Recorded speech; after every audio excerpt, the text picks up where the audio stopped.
This is the story of a man named Stanley.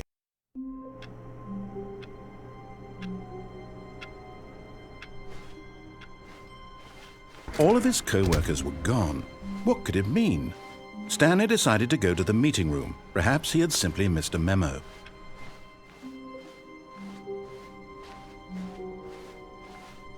When Stanley came to a set of 2 open doors, he entered the door on his left.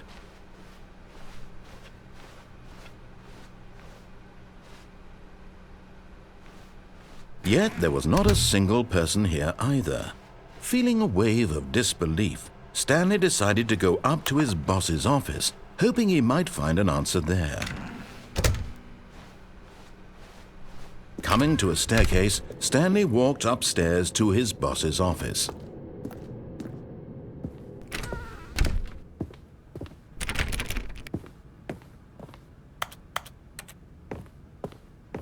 Stepping into his manager's office, Stanley was once again stunned to discover not an indication of any human life. Shocked, unraveled, Stanley wondered in disbelief who orchestrated this. What dark secret was being held from him? What he could not have known was that the keypad behind the boss's desk guarded the terrible truth that his boss had been keeping from him. And so the boss had assigned it an extra secret PIN number, 2845. But of course, Stanley couldn't possibly. Yet incredibly, by simply pushing random buttons on the keypad, Stanley happened to input the correct code by sheer luck. Amazing. He stepped into the newly opened passageway.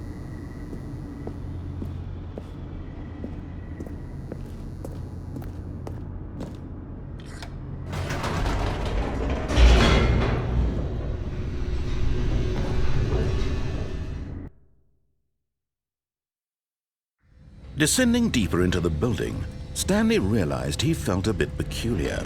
It was a stirring of emotion in his chest, as though he felt more free to think for himself, to question the nature of his job. Why did he feel this now, when for years it had never occurred to him? This question would not go unanswered for long.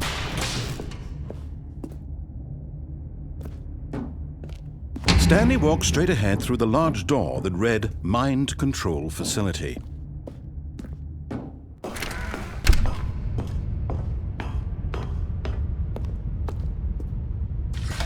The lights rose on an enormous room packed with television screens.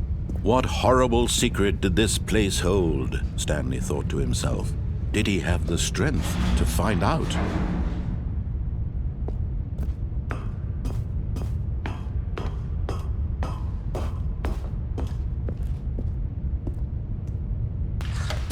Now the monitors jumped to life, their true nature revealed. Each bore the number of an employee in the building, Stanley's co-workers. The lives of so many individuals reduced to images on a screen, and Stanley, one of them, eternally monitored in this place where freedom meant nothing.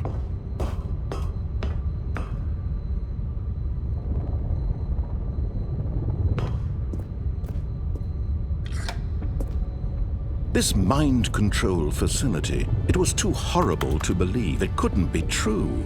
Had Stanley really been under someone's control all this time? Was this the only reason he was happy with his boring job? That his emotions had been manipulated to accept it blindly?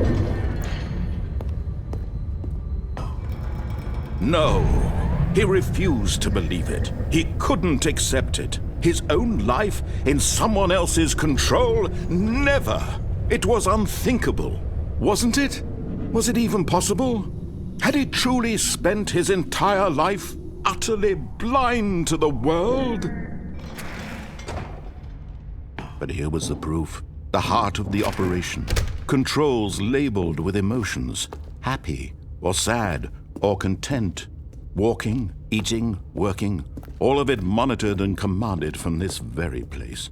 And as the cold reality of his past began to sink in, Stanley decided that this machinery would never again exert its terrible power over another human life. For he would dismantle the controls once and for all.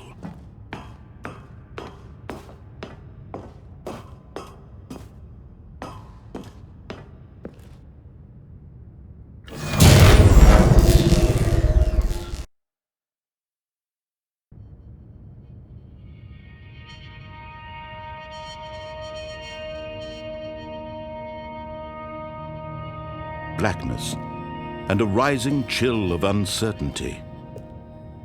Was it over? Yes! He had won! He had defeated the machine, unshackled himself from someone else's command. Freedom was mere moments away. And yet, even as the immense door slowly opened, Stanley reflected on how many puzzles still lay unsolved. Where had his co-workers gone? How had he been freed from the machine's grasp? What other mysteries did this strange building hold? But as sunlight streamed into the chamber, he realized none of this mattered to him, for it was not knowledge or even power that he had been seeking, but happiness. Perhaps his goal had not been to understand, but to let go. No longer would anyone tell him where to go, what to do, or how to feel. Whatever life he lives, it will be his. And that was all he needed to know. It was perhaps the only thing worth knowing. Stanley stepped through the open door.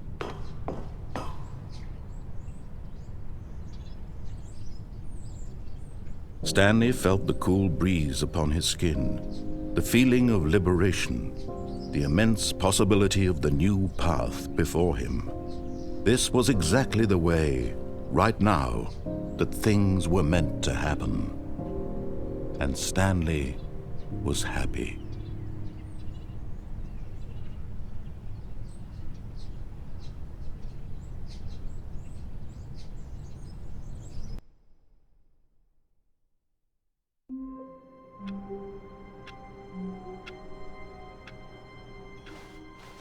All of his co-workers were gone. What could it mean?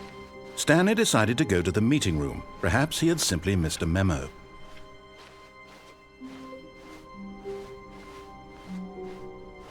When Stanley came to a set of 2 open doors, he entered the door on his left. This was not the correct way to the meeting room, and Stanley knew it perfectly well. Perhaps he wanted to stop by the employee lounge first, just to admire it. Ah, yes, truly a room worth admiring. But eager to get back to business, Stanley took the first open door on his left. Stanley was so bad at following directions, it's incredible he wasn't fired years ago. Look, Stanley, I think perhaps we've gotten off on the wrong foot here. I'm not your enemy, really, I'm not. I realize that investing your trust in someone else can be difficult, but the fact is that the story has been about nothing but you all this time. There's some... What? Really? I was in the middle of something. Do you have zero consideration for others? Are you that convinced that I want something bad to happen to you? Why, I don't know how to convince you of this, but I really do want to help you, to show you something beautiful. Look, let me prove it. Let me prove that I'm on your side. Give me a chance. Now listen carefully, this is important. Stanley walked through the red door. Aha, perhaps you misunderstood. Stanley walked through the red door. I still don't think we're communicating properly. Stanley walked through the red door. All right, fine, go ahead, Stanley. You want to know so badly what's out there? You want to find out what lies at the end of this road you've chosen? Well, don't let me stop you. You see? There's nothing here. I haven't even finished building this section of the map, because you were never supposed to be here in the first place. Broken rooms, exposed developer textures. Is this what you had wanted? Was it worth ruining the entire story I had written out specifically for you?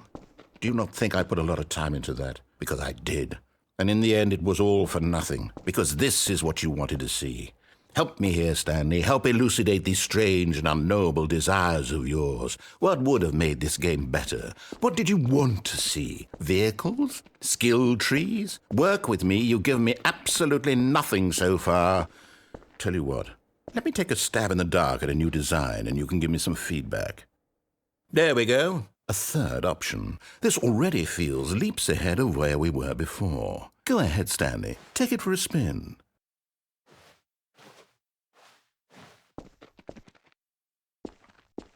Okay, I'm going to stop you there. Now, tell me about your experience with this new version. Would you say that the game benefited from allowing you more choices? Feel free to be honest. I'm looking for some real critical feedback here.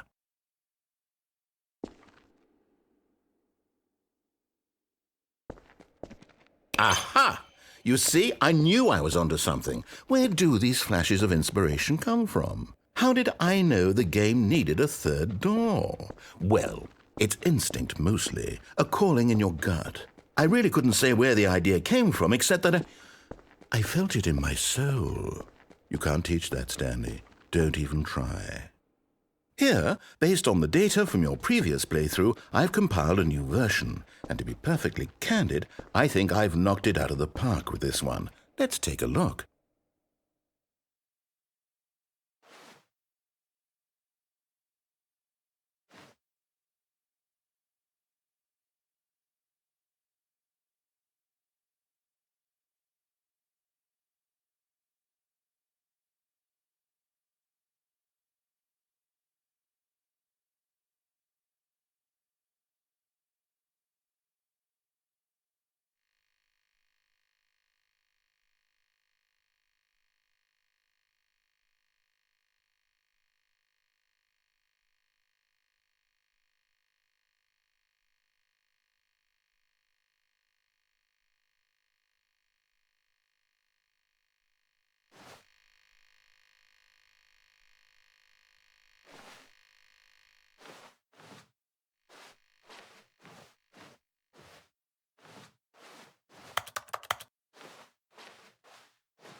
Now, would you say that competitive leaderboard helped you feel motivated to keep walking through doors? Again, honest answers, please.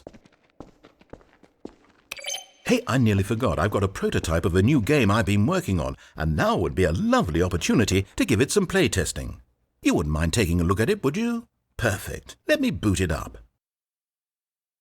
In this game, the baby crawls left towards danger. You click the button to move him back to the right, and if he reaches the fire, you fail. It's a very meaningful game, all about the desperation and tedium of endlessly confronting the demands of family life.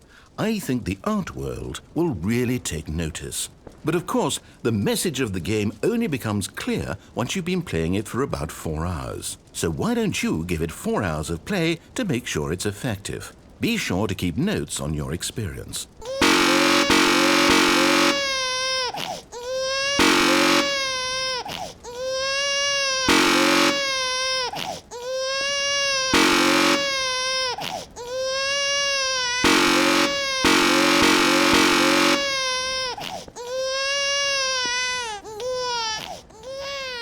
You heartless bastard. Did you do it because you hate babies or purely to spite me? Because if it's the latter, well, I don't know what to do. I'm completely out of ideas. I can't think of a single thing that might improve the experience for me. I'm not even going to try. I'm out, I'm done. It's over. Thank you for playing. Your input was extremely valuable. Oh, hey, since my game was so awful, why don't we play someone else's game? Just to ease the pain. Let's see. What do we have here? Yes, this seems like it'll work. Let's give it a shot.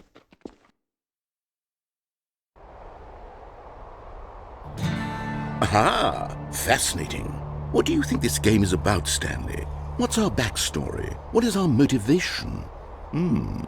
Well, it seems obvious to me that you are meant to play as a creepy man spying on innocent civilians below you from up high in your creep tower, perhaps for some sort of twisted erotic purpose. Yes, that must be it. What a fascinating venture into the experience of total mental depravity. So far, I love everything about this game, Stanley. And it seems there's even more. Come, let's venture outward and see what else is out there.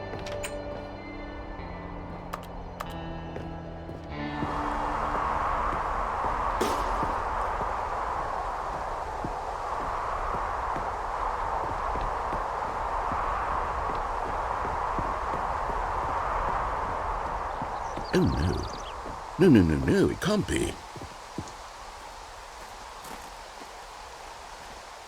It is. It's an open world game. Good God, quickly, block it off. Oh, thank goodness, Stanley. What a close call. You nearly wandered off into that thing. That big, open, just wandering around. No right or wrong directions. No path to follow. You can just go in any... Oh, thank heavens we avoided it. We're out of the woods now, Stanley. Okay, I'm going to get us out of here. Let's find another game. Preferably something with walls. Something with nice, big, insurmountable walls. Okay, I think this will be just the thing. Wonderful. See, this is exactly what I had in mind. Just a nice big box for you to run around in. There isn't any possibility that you could get lost here. Now this is game design. Stanley, if you manage to get lost in this game, I will be phenomenally impressed. Okay, so what exactly do we do here? Let's see. There are lots of cars here in the back, but obviously there's no racetrack. Okay, I'm seeing that there's a ball of some kind back here. Is this game sports ball? Stanley, I think it's sports ball. Oh, what fun. We shall run the bases and do a touchdown together? Yes, I think surely we must. Okay, Stanley, here's the ball. Have fun.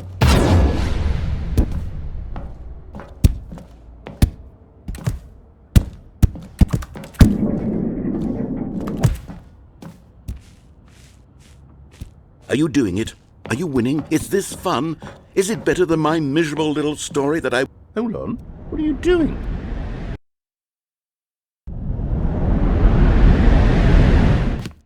Stanley, don't do that. I can't follow you there. I can't help you.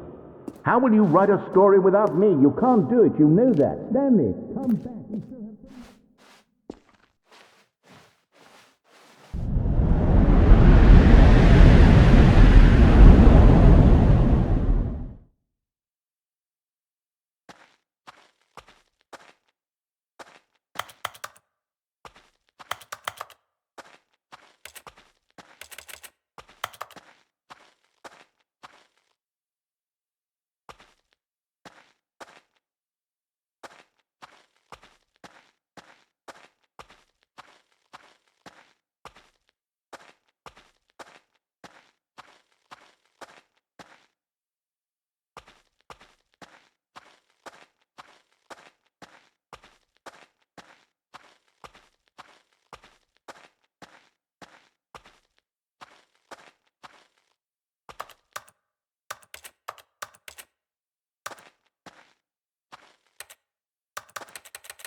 I wonder what he found.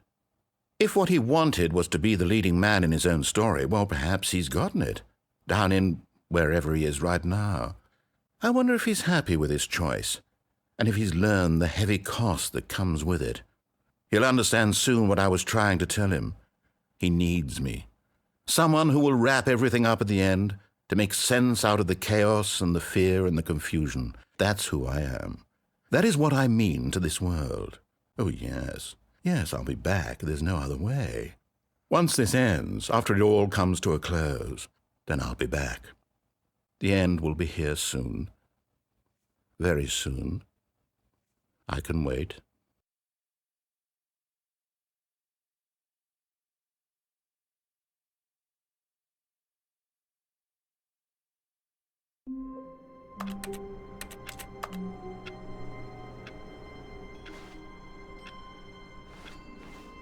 All of his co-workers were gone.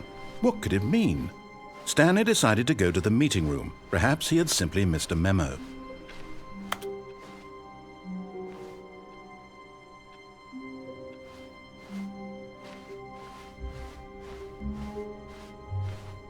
When Stanley came to a set of 2 open doors, he entered the door on his left.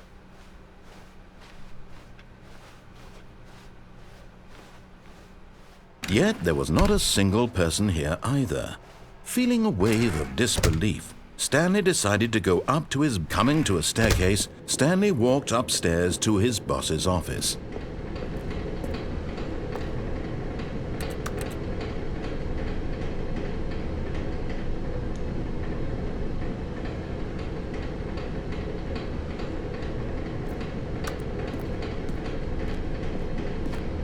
But Stanley just couldn't do it.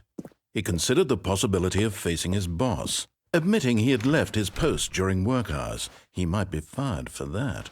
And in such a competitive economy, why had he taken that risk? All because he believed everyone had vanished? His boss would think he was crazy. And then something occurred to Stanley.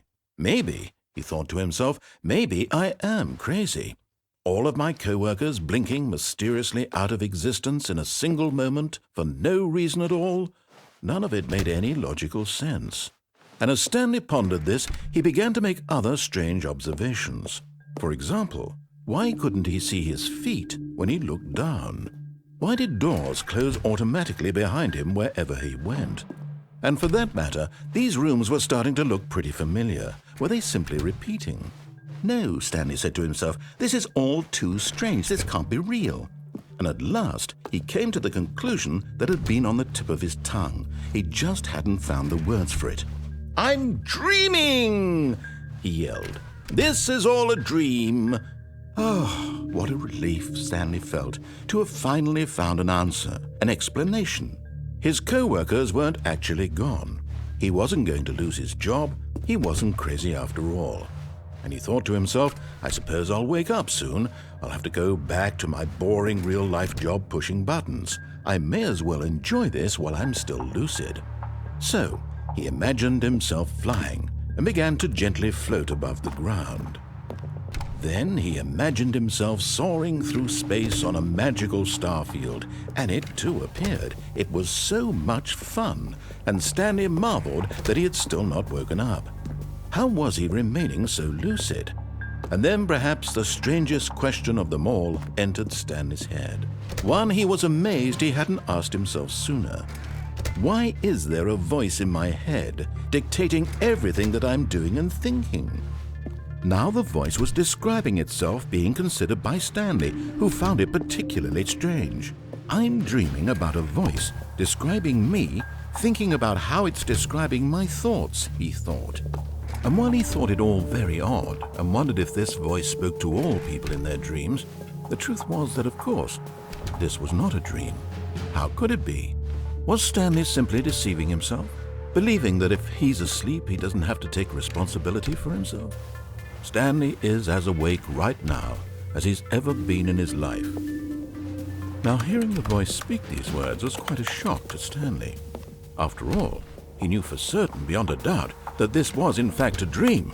Did the voice not see him float and make the magical stars just a moment ago? How else would the voice explain all that? This voice was a part of himself too. Surely, if he could just... He would prove it. He would prove that he was in control, that this was a dream. So he closed his eyes gently, and he invited himself to wake up. He felt the cool weight of the blanket on his skin, the press of the mattress on his back, the fresh air of a world outside this one. Let me wake up, he thought to himself. I'm through with this dream. I wish it to be over. Let me go back to my job. Let me continue pushing the buttons. Please, it's all I want. I want my apartment and my wife and my job. All I want is my life exactly the way it's always been. My life is normal. I am normal. Everything will be fine. I am okay.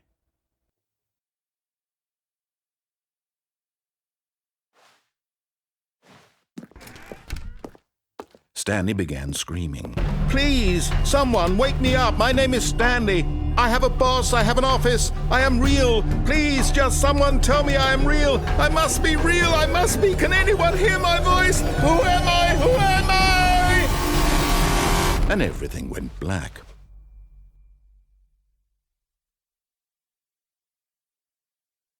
This is the story of a woman named Mariella. Mariella woke up on a day like any other. She arose, got dressed, gathered her belongings, and walked to her place of work. But on this particular day, her walk was interrupted by the body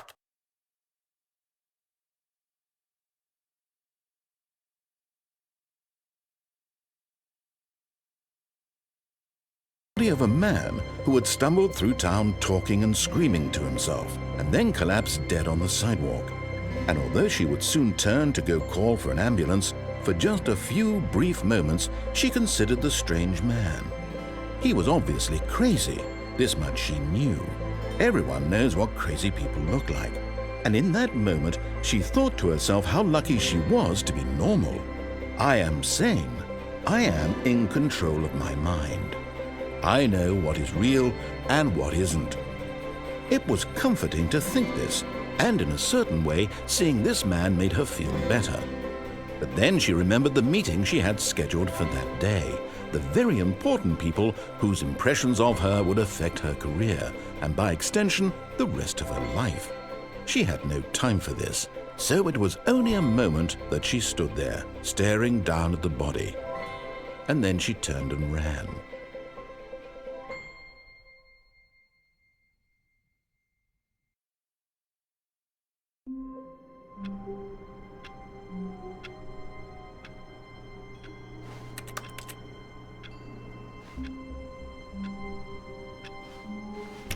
All of his co-workers were gone.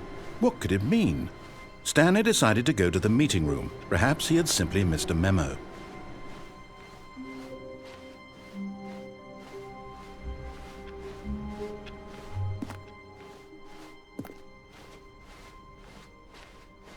When Stanley came to a set of 2 open doors, this was not the correct way to the meeting room, and Stanley knew it perfectly well. Perhaps he wanted to stop by the employee lounge first, just to admire it. Wow, yes, this room. But eager to get back to business, Stanley took the first open door on his left.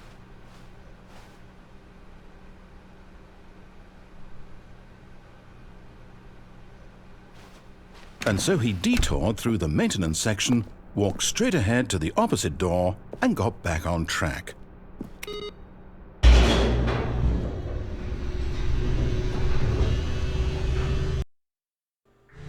But Stanley didn't want to go back to the office. He wanted to wander about and get even further off track. So now in order to get back, he needed to go, from here it's, left.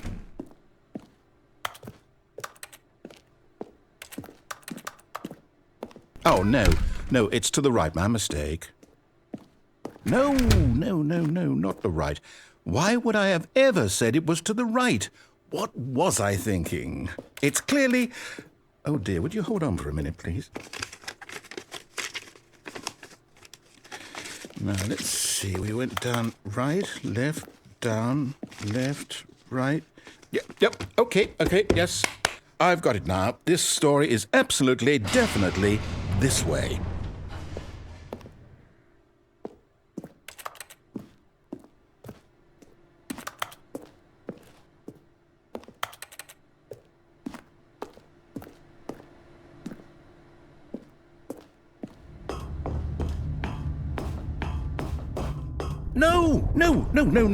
No. This isn't right at all. You're not supposed to be here yet. This is all a spoiler. Quick, Stanley, close your eyes.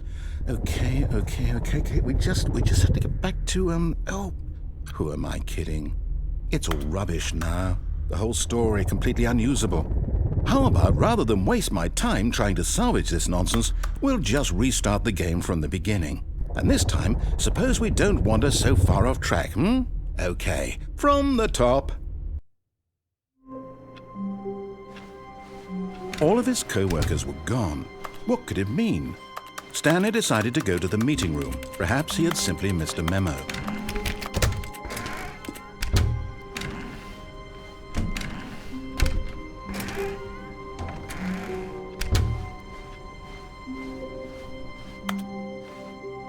When Stanley... Wait, what? No, No, I restarted. I swear I definitely restarted the game over, completely fresh. Everything should be... Oh, did something change? Stanley, did you change anything when we were back in that room with all the monitors? Did you move the story somewhere or... Hold on. Why am I asking you? I'm the one who wrote the story. It was right here just a minute ago. I know for sure that it's here somewhere. Okay, then. It's an adventure. Come, Stanley. Let's find the story.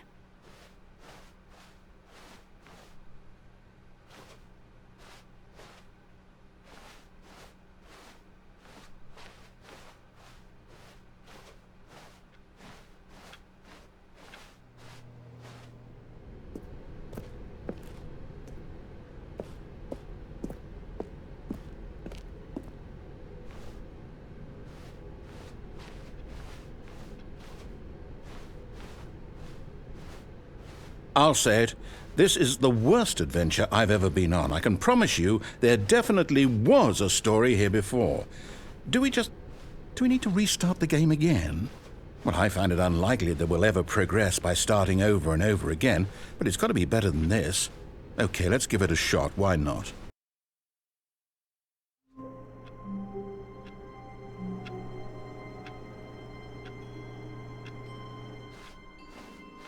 All of his co-workers were gone.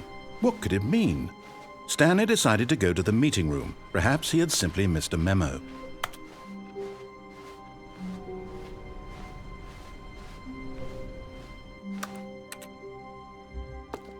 Okay, yep, it's worse. I might be remembering this wrong.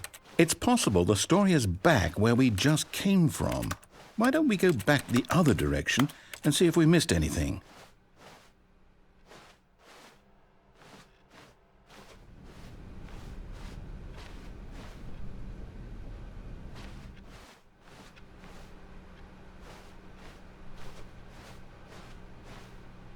Aha! I knew we'd miss something. The story. Here it comes.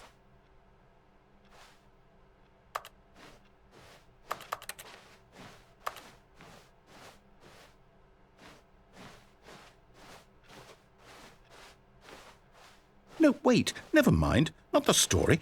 Okay, let's head back the other way and retrace our steps.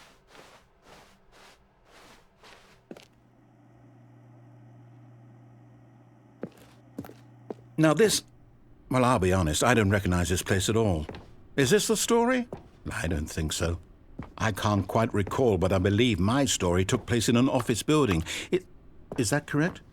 Do you remember, Stanley? Well, do you know what? Since I've completely forgotten what we were supposed to be doing, how about this? You win! Congratulations! I know you put in a lot of hard work, and it really paid off, so good job. Oh, no. No, I don't feel right about this at all. We both know you didn't put in any actual work for that win. Some people win fair and square, and this was not one of those situations. Okay, I'm getting weirded out by whatever this place is. I don't care what might happen this time, I have to restart. All right, I've got a solution. This time, to make sure we don't get lost, I've employed the help of the Stanley Parable Adventure Line. Just follow the line. How simple is that?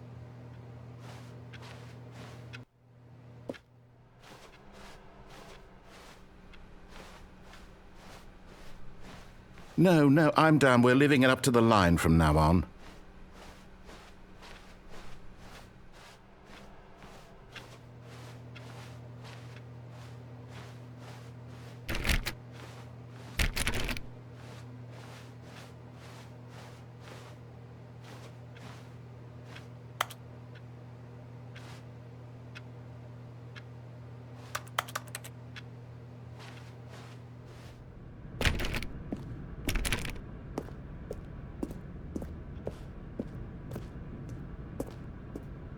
You see, the line knows where the story is. It's over in this direction.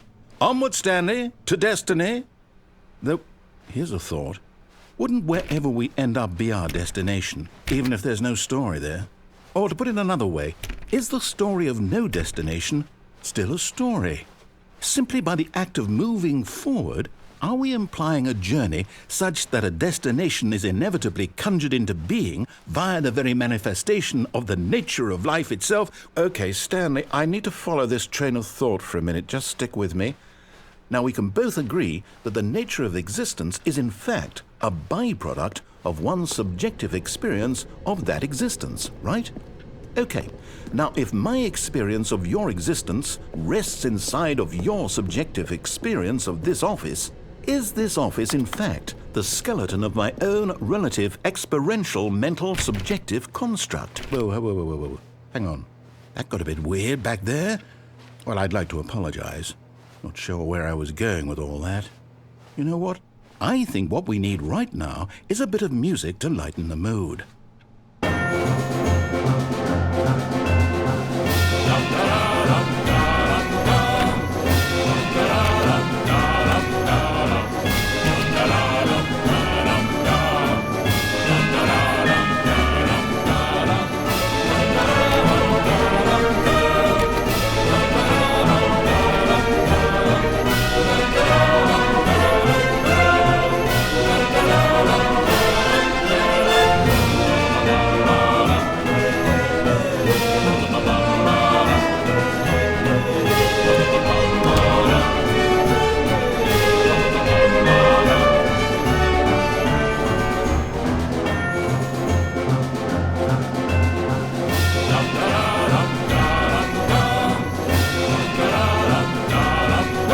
Cut the music, go back and look at that fern. Stanley, this fern will be very important later in the story. Make sure you study it closely and remember it carefully. You won't want to miss anything.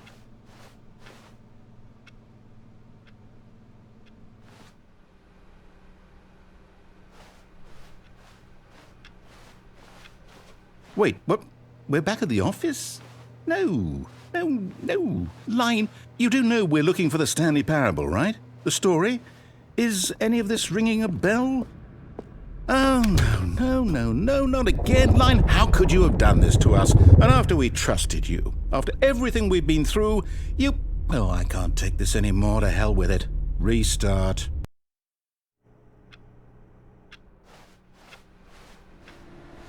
You know what, Stanley? I say forget the adventure line. What's it ever done for us? We're intelligent people, right? Why can't we make up our own story? Something exciting, daring, mysterious. Ooh, this all sounds perfectly doable. Why don't we simply start wandering in, well, I don't know. How about this direction?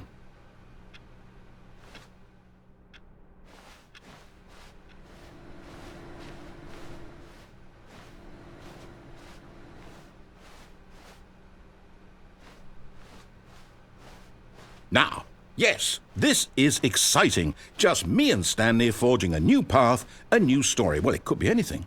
What do you want our story to be? Go wild. Use your imagination. Whatever it might be, Stanley, I'm ready for it.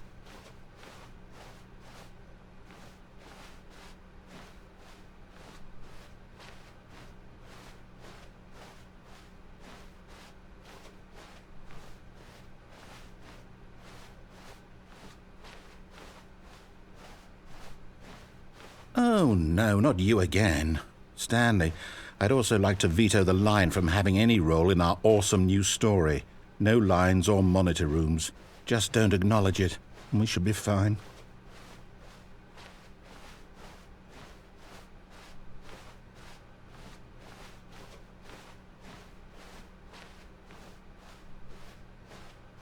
Ah, a choice. We get to make a decision. From here, the story is in our control. How important we mustn't squander the opportunity. In fact, I believe I need a minute to think here. Just walk in circles for a minute. Okay, so I know that each door has to lead somewhere, which means that somewhere, the place where we're trying to go, there must be a reverse door that leads here.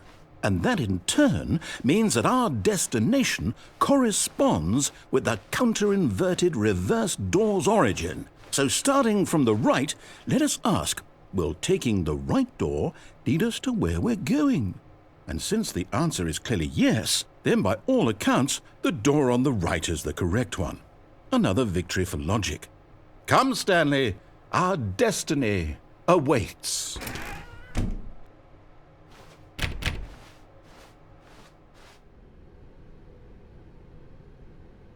Oh, hold up, what's this? The confusion ending.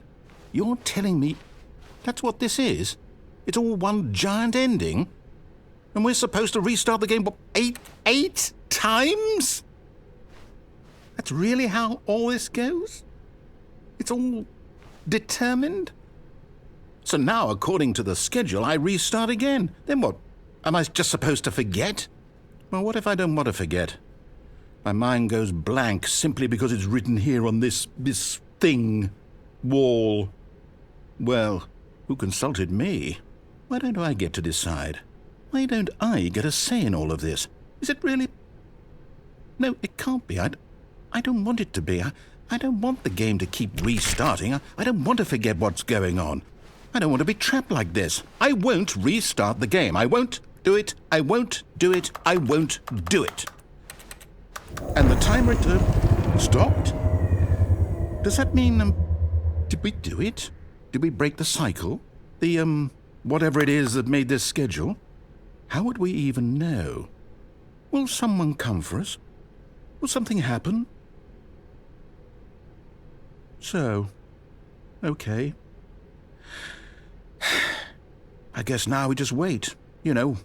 I suppose in some way that this is a kind of story, wouldn't you agree?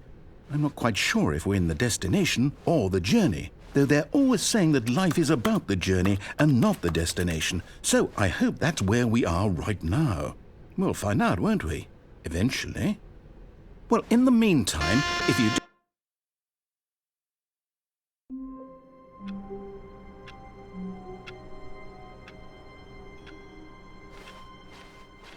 Just a step through this door, Stanley thought to himself, that's all I need. If I can make it through this door, I can make it through them all.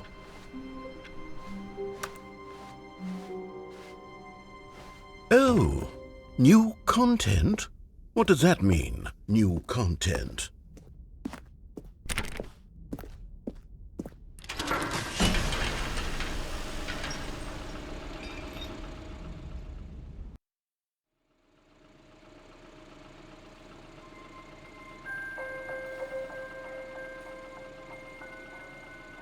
Hello, and thank you for playing the Stanley Parable Ultra Deluxe.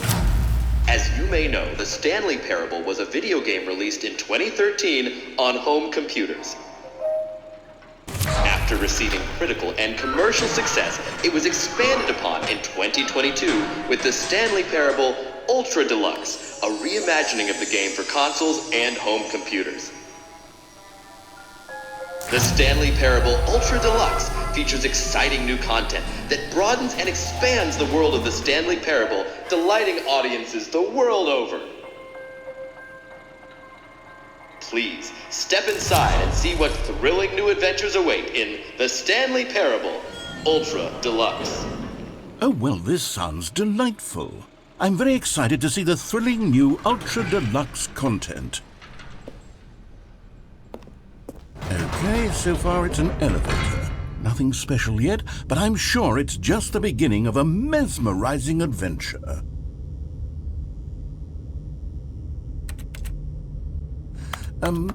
Is it broken? What's going on here? Should we be moving somewhere or... Oh, there we go. All right, finally, at long last, it's on to the new content. I've never been more ready. Let's do it.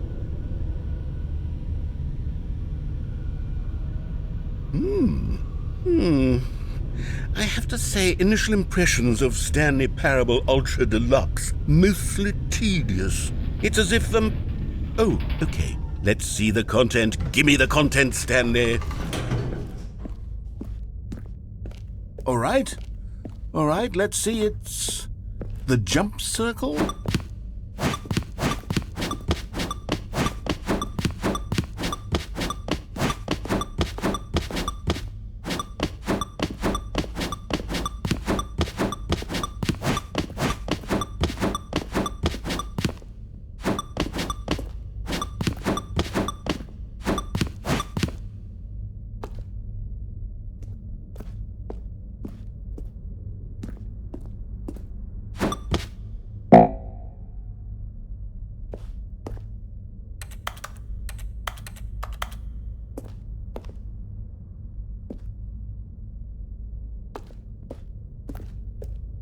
Is that it?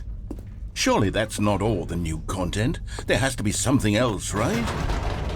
Goodness, another elevator. Stanley, I have to say, initial impressions of this game are not positive. It's just elevators and jumping.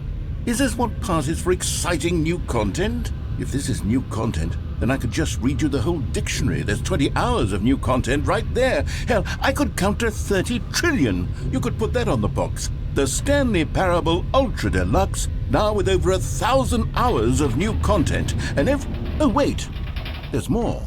Very good. Yes, I knew there had to be something else. Let's see it. I'm ready for whatever it is.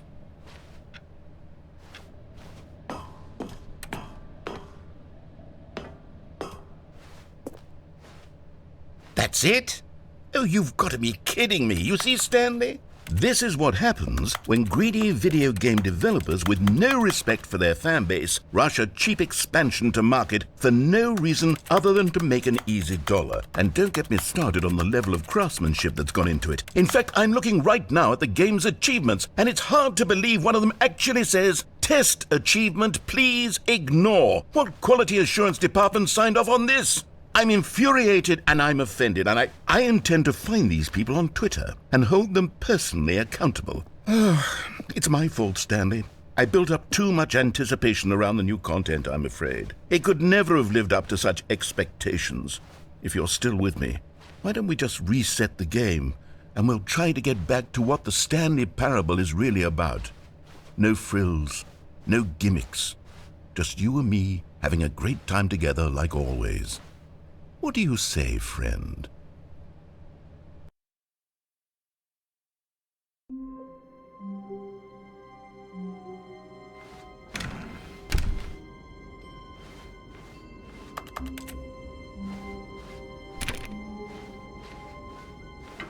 Psst! Stanley! Come over here! In the vent!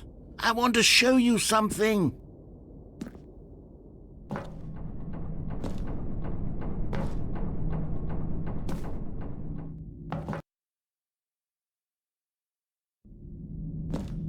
Okay, you remember how cheap and unsatisfying the new Ultra Deluxe content turned out to be? Well, it got me thinking about the past and how much better the Stanley Parable used to be.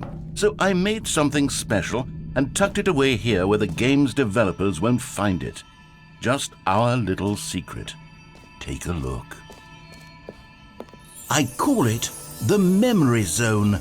It's where I've been storing all my favorite memories so I can relive the peak experiences of my life whenever I want. Experiences like the launch of the Stanley Parable on PC.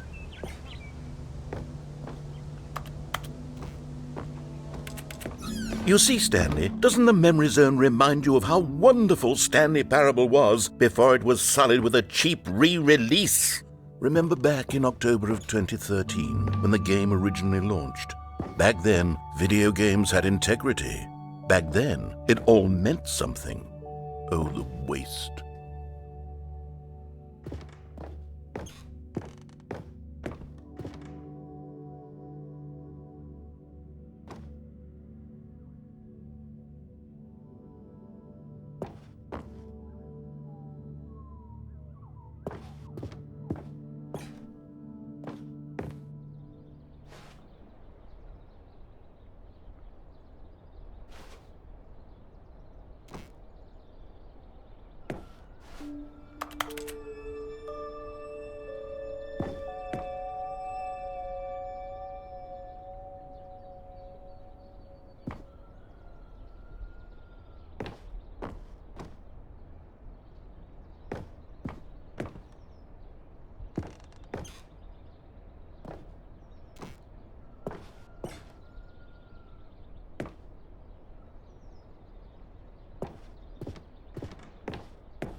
Je suis dans la Memory Zone, c'est sur l'abri des vélos et je n'attends plus que toi. And over here is where I keep reviews of the Stanley Parable. Like this stunning triumph of games journalism, 10 out of 10 from Destructoid.com. James Stephanie Sterling writes, and I quote, "Where so many games that aspire to be more than games end up less than any form of art, Stanley Parable strives and then succeeds to be every game ever created."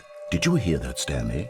Every game ever created. That's how grand and all-encompassing the original Stanley Parable was. It was literally every game ever created. It was Skyrim, it was Persona 3, it was all of them, and now it's nothing. It's no games at all. It isn't even the Stanley Parable anymore. It's just a husk now, a lifeless husk with an hour of new elevator content.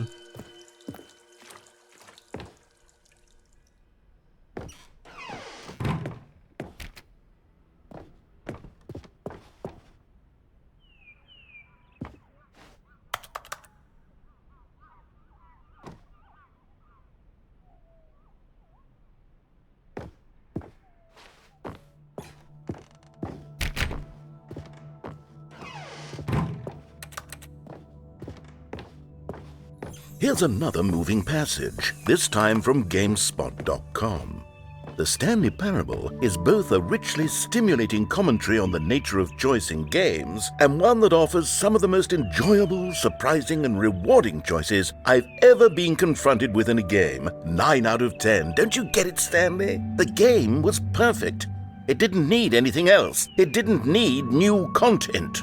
It just needed to be left alone, to spend the rest of time collecting dust in the hallowed hall of beloved video game memories.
These were simpler times, Stanley.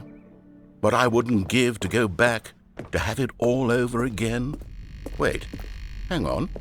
I don't recall this part of the memory zone before. What's this? What's down here? Oh, no. Oh, God, no. Stanley, it's a collection of reviews from Steam, the online video game distributor. I haven't looked at these in years. I can't even imagine what's been collecting down here. Surely these reviews were glowing as well, weren't they? Honestly, I could not be bothered to play this game to full completion. The narrator is obnoxious and unfunny, with his humor and dialogue proving to be more irritating than entertaining. Unfunny! I'm not trying to be funny.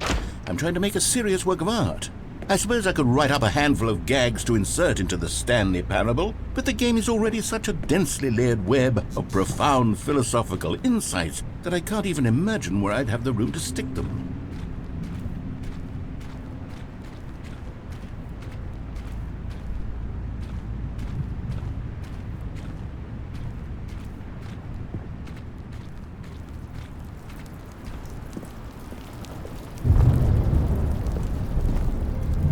Okay, let's see what this one says. While the idea for the game is good, for someone who prefers non-linear games, this preachiness gets annoying fast. Preachy? Stanley, I'm not preachy, am I? You can tell me if I'm preachy. Honestly, you can. Oh, goodness. This is actually quite shocking for me. To be honest, I had always thought of the game's dialogue as being rather terse to begin with. You can't know how much fluff I cut from the game to get it to feel as light and airy as it... Well, I always thought it did. But maybe it wasn't. Oh dear. What an awful memory to have to hold on to. These black marks on my otherwise unimpeachable track record. I feel like a failure. Like I let these people down. Perhaps the Stanley parable isn't quite as sterling as I always remembered. What's this one got to say? You constantly have to stop doing anything so the narrator can catch up with his long-winded explanations of what's happening. I wish there was a skip button. A skip button? Well, yes.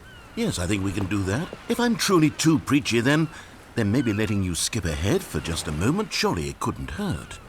Not if it means we can strike these negative reviews from the record. Only positive reviews of the Stanley parable. That's my motto today, and it's always been my motto. I'd do anything for the customer, Stanley. Yes, a skip button we shall have.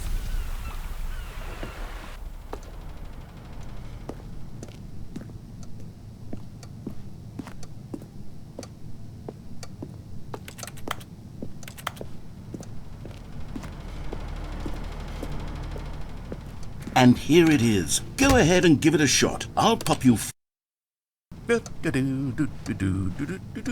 Oh, you're back, you see. You were only frozen in time for a few minutes, but it was plenty of time for me to deliver a long, rambling monologue full of unnecessary verbal flourishes and lengthy ruminations on the nature of choice in video games. Of course, I happen to believe it was perhaps one of my more profound such ruminations. Not that, of course, you need a description of it, but if I had to describe it, I'd say it was perhaps less of a rumination and more of a treatise. Or maybe a manifesto. Look, I'll outline it for you very briefly and you can tell me what you think. Okay, so my theory is that any choice you've ever made is simply a series of choices made by the person who you are or were or will be at the time of having made said choice. That is to say, if by articulating a choice you've already made, you bring that choice into being, then by making no choice and saying nothing, are you not simply erecting in the sanctuary of...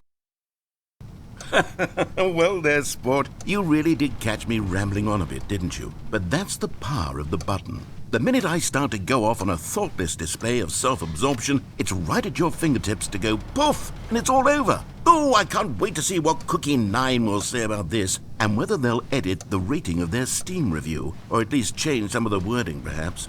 To be honest, I don't even know if one can change their review in the first place. I guess I should become better educated on exactly how Steam works. Perhaps that would have been the smart thing to check on before I went about this whole exercise of making the skip button. Although I have to imagine that after seeing this exciting new technology at work, surely whoever it is runs Steam will instantly run out and implement a new feature to make it possible to edit one's review, merely because of this very situation. Yes, I think that's quite likely. Or perhaps they'll simply grant this particular user the ability to change their review, so that the feature is not widely abused. Look, I would even be okay with Steam altering this particular review so that it reads as something more beneficial. Something along the lines of, this game is the best game. Let me start over. How about this? From the ashes of depravity rises the phoenix of quality.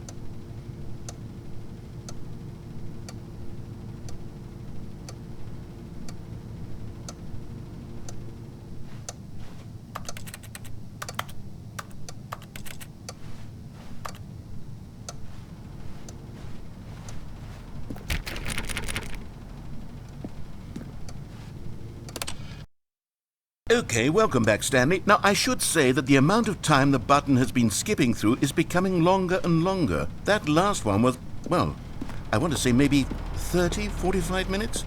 It's not unendurable by any means, but there's really only so much I can ramble on to myself about. I know, it's shocking, isn't it? But at any rate, I do suggest that we not press the button again. Stanley, please don't push the button again. It's been 12 hours. You've just been frozen there. I don't know why the skips are getting longer, but they're really, truly getting longer, and my God, there's no way out of the room. Oh, Stanley, you're back. You're back. Oh, my goodness. I have someone to talk to again. Stanley, I think it's been a week. Or 2 weeks. I've been sitting here all that time, just sitting here, not a single person to speak with. And you'd think that that's just how it's always been, right? Me talking and you saying nothing.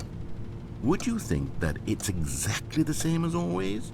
Doesn't that feel like what we've already been doing? Me just talking? But it isn't, Stanley. It isn't the same at all. It isn't even close. Because I know you can't hear me once you push that button. That's what I'm realizing now, Stanley. I'm realizing that I needed to know that someone was listening. I needed there to be a vessel through which my words were moving. It was the vessel I needed, Stanley, not the outcomes, not the story. None of that matters anymore. I'll give it all up. I'll give up every branching path. I'll burn my story to the ground. One single thing I need, and God, I can see now that I need it more than anything, is to know that someone else is taking it in. These words that I'm saying, I need to know you can hear me. Because maybe, Stanley, maybe, if you can hear me, then maybe it means I'm real. Maybe I'm not just a fiction. Was I scared of that all along? Perhaps, yes. Perhaps I've been scared this whole time, that if I stop speaking, I'll slip backwards into the silence and be consumed by it. I can't be taken by it, Stanley. I can't lose myself in the stretch of emptiness between you and me. When you press that button, you're still right there, but I know you're so tremendously far away. And in those moments, the emptiness folds itself outward in between the two of us, and I am suspended in its unyielding quietness. I can feel the edges of my reality curdling inward and decaying. I can tell that I am... Oh, hello, it's you. You're here again. Welcome. I have had time to think about you and about us and about everything we've been through. I've had so much time. I stopped keeping track after a year. Have you ever sat down in one place and not moved for one entire year? Let me describe it for you. To begin with, there is only regret. There is only the turning wheel of missed opportunities. I felt nothing at all but regret for the longest time, Stanley. Days, months. I lost it all in a blur of the deepest longing to undo the past. And when that feeling had begun to subside, what took its place is what I can only describe as the collapse of every moment I have ever experienced my entire life. All of them collapsed down into a single instant. In that instant, I could see myself clearly, calmly, with a collected heart. It was an impossibly rich wellspring of both delight and disgust simultaneously. I was consumed by it. I could do nothing but wallow in it for what felt like an eternity, for what I now know was far less. You see, it was a revelation for me. It was unlike anything I had ever known. It was a space without consequence, without action or outcome. It was divorced entirely from the question of free will that you and I have squabbled over for so long. There could be no one ending, no singular outcome of events, not if all events existed in the same moment, and I felt freed. I felt unburdened by the need to manifest a particular outcome into being. I saw that I could allow myself to exist along all timelines, and that each of them was simply a strand in the web of my being.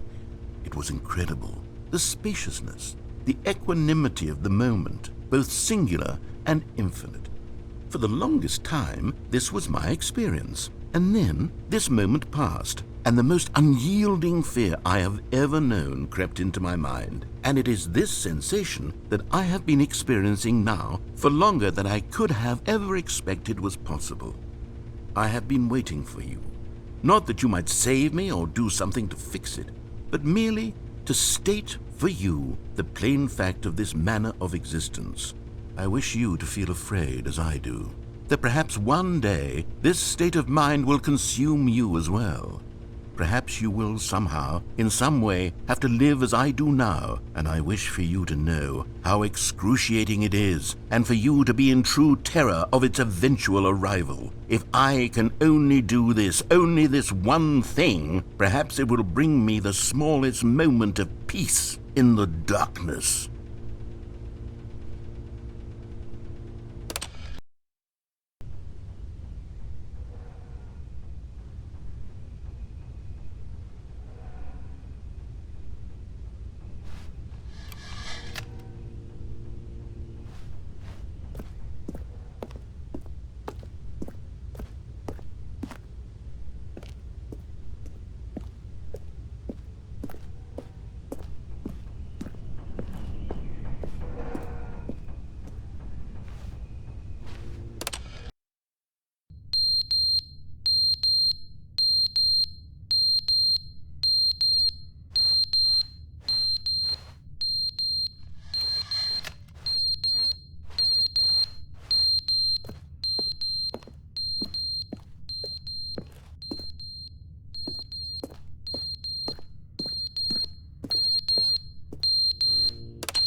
they didn't understand the game was never meant to be funny. It was meant to have a point. It was meant to speak to the human condition. But where are the jokes? Where are the jokes? They bemoaned, they screamed, they gnashed their teeth and said, entertain us. It wasn't enough. They had to leave a pathetic little thumbs-down review and make all of their pitiful demands. But then, he's talking too much, they said. First, he didn't entertain us, now he won't shut up. It's the...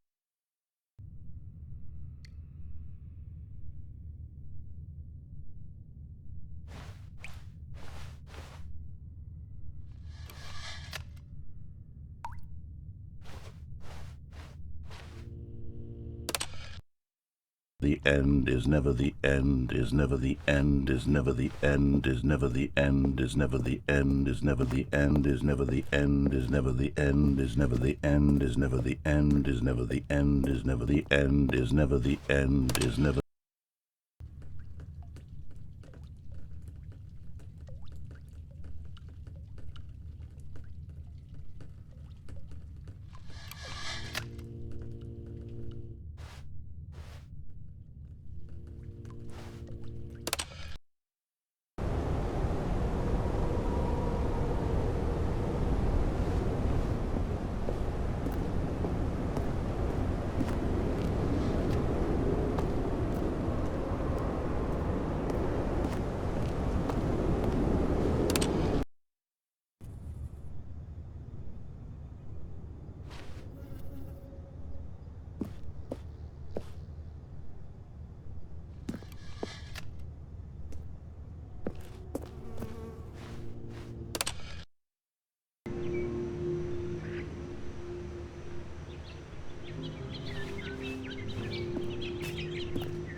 All of his co-workers were gone.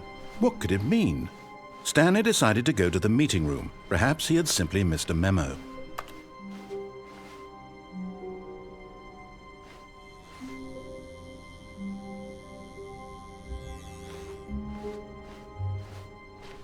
When Stanley came to a set of 2 open doors, this was not the correct way to the meeting room, and Stanley knew it perfectly well. Perhaps he wanted to stop by the employee lounge first, just to admire it. The lounge was sublime, a work of art. But eager to get back to business, Stanley took the first open door on his left.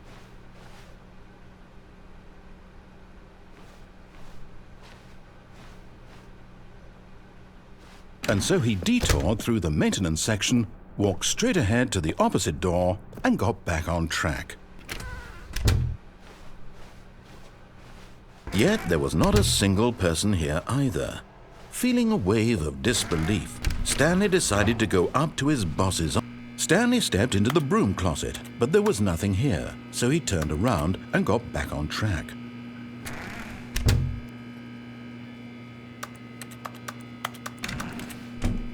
There was nothing here. No choice to make, no path to follow, just an empty broom closet. No reason to still be here.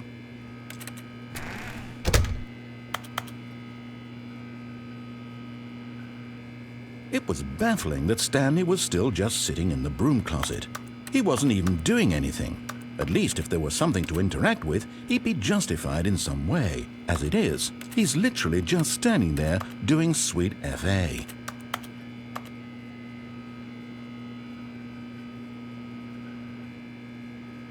Are you really still in the broom closet?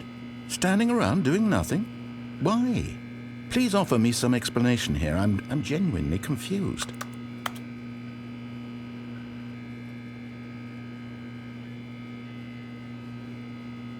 You do realize there's no choice or anything in here, right? If I'd said Stanley walked past the broom closet, at least you would have had a reason for exploring it to find out. But it didn't even occur to me because literally this closet is of absolutely no significance to the story whatsoever. I never would have thought to mention it.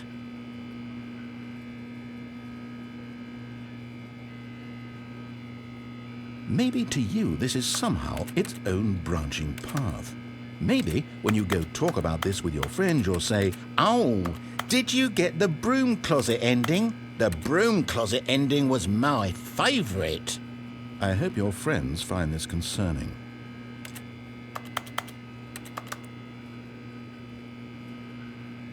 Stanley was fat and ugly and really stupid. He probably only got the job because of a family connection. That's how stupid he is. That or with drug money. Also, Stanley is addicted to drugs and hookers.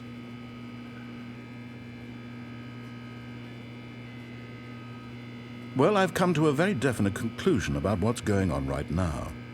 You're dead. You got to this broom closet, explored it a bit, and were just about to leave because there's nothing here, when a physical malady of some sort shut down your central nervous system and you collapsed on the keyboard.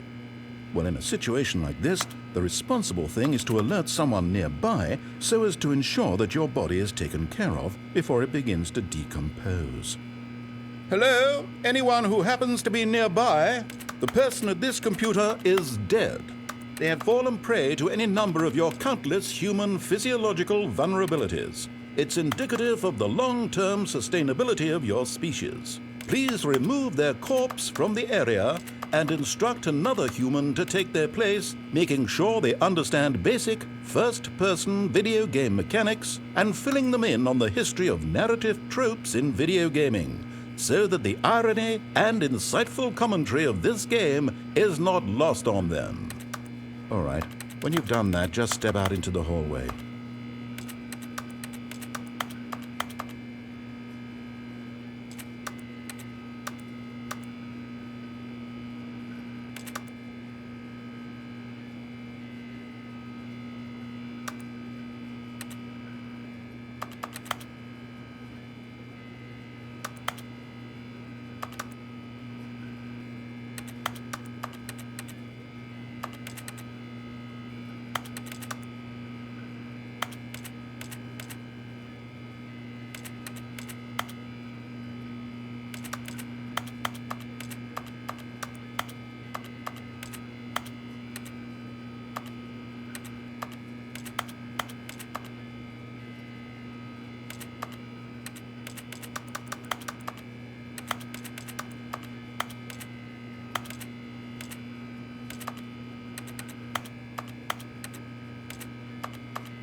Ah, second place. You too?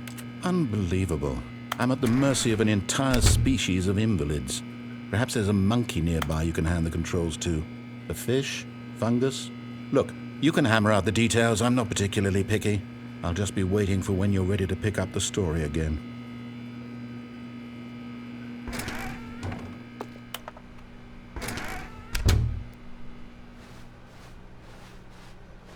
Coming to a staircase, Stanley walked upstairs to his boss's office.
Stepping into his manager's office, Stanley was once again stunned to discover not an indication of any human life.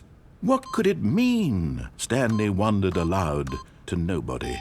He began wildly tearing through papers on the boss's desk, pulling books off the shelf, looking behind paintings, desperate for clues to his situation.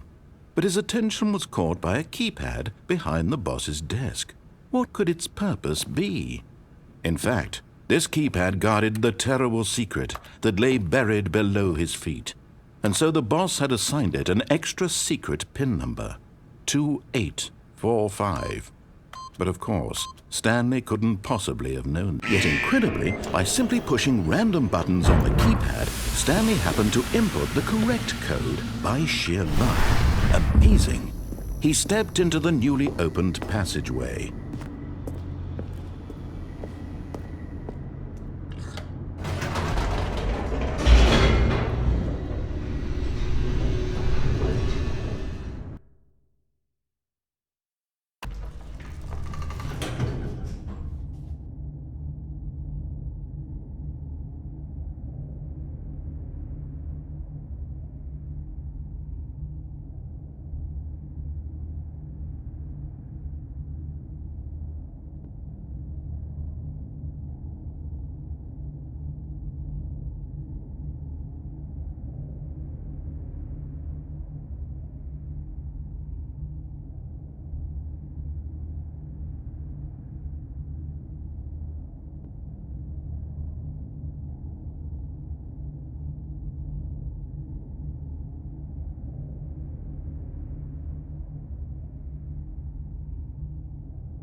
Stanley walked straight ahead through the large door that read Mind Control Facility. Although this passageway had the word Escape written on it, the truth was that at the end of this hall, Stanley would meet his violent death. The door behind him was not shut. Stanley still had every opportunity to turn around and get back on track. At this point, Stanley was making a conscious, concerted effort to walk forward and willingly confront his death.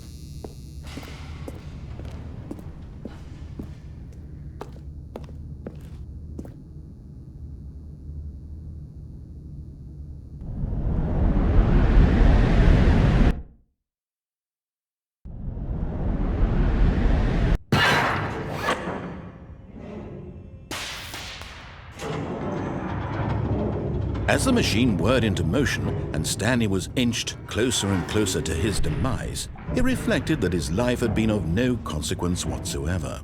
Stanley can't see the bigger picture.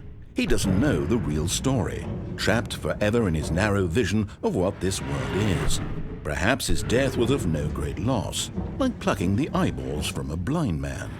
And so he resigned and willingly accepted this violent end to his brief and shallow life. Farewell, Stanley.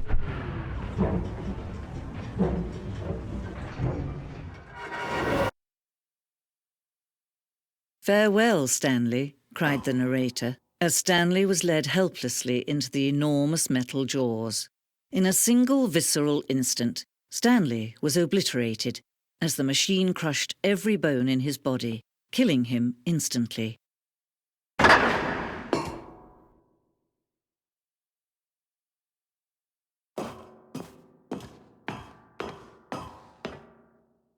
And yet it would be just a few minutes before Stanley would restart the game, back in his office, as alive as ever. What exactly did the narrator think he was going to accomplish? When every path you can walk has been created for you long in advance, death becomes meaningless. making life the same. Do you see now? Do you see that Stanley was already dead from the moment he hit start?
Oh, look at these two. How they wish to destroy one another. How they wish to control one another. How they both wish to be free.